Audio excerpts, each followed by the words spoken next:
اس کے باوجود بھی آخر وجہ کیا ہے کہ اتنی زیادہ دعاؤں کا اہتمام کرنے کے باوجود بھی ہماری دعائیں قبول نہیں ہوتی۔ تو ایک بزرگ نے ایک مثال بیان کی کہ صبح فجر کی اذان پڑھنے کے لیے کوئی آدمی اپنے گھر سے نکلے، ٹھنڈ کا موسم ہو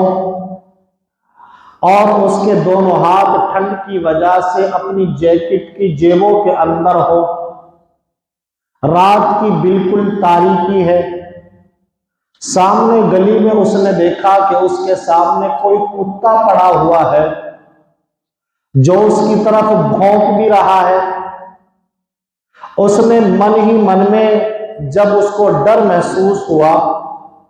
اس نے دل میں اللہ سے شکایت کی اور اللہ سے دعا مانگی کہ اے اللہ، آج مجھے اس کتے سے تو میری حفاظت فرما، مجھے اس کتے سے بچا، میں اس راستے کو اچھی طرح سے پار کر کے نکل جاؤں۔ وہ آدمی جب اس کتے کو پار کر کے نکل جاتا ہے، پھر اس کے بعد کچھ دور چلنے کے بعد پھر اپنی گردن گھماتا ہے اور پھر کتے کی طرف دیکھتا ہے کہ کہیں وہ کتا پیچھے سے آ کر مجھ پر حملہ تو نہیں کر رہا۔ تو بزرگ فرماتے ہیں کہ میرے سوال کا جواب تو مجھے وہی مل گیا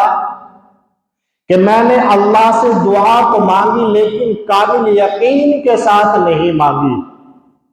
میں نے اللہ سے دعا مانگی، اے اللہ مجھے کتے سے بچا، میں کتے کے سامنے سے گزر گیا،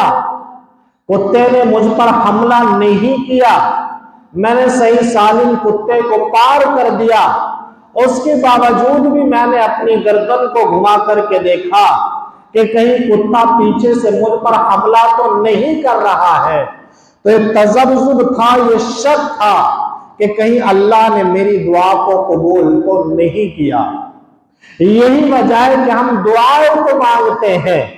لیکن ہماری دعائیں وہ ہوتی ہیں جو ہمیں مایوس کر دیتی ہیں۔ ہم دعائیں تو مانگتے ہیں لیکن شک کا شکار ہم ہو جاتے ہیں کہ اللہ نہ جانے ہماری دعاؤں کو قبول فرمائے گا یا نہیں۔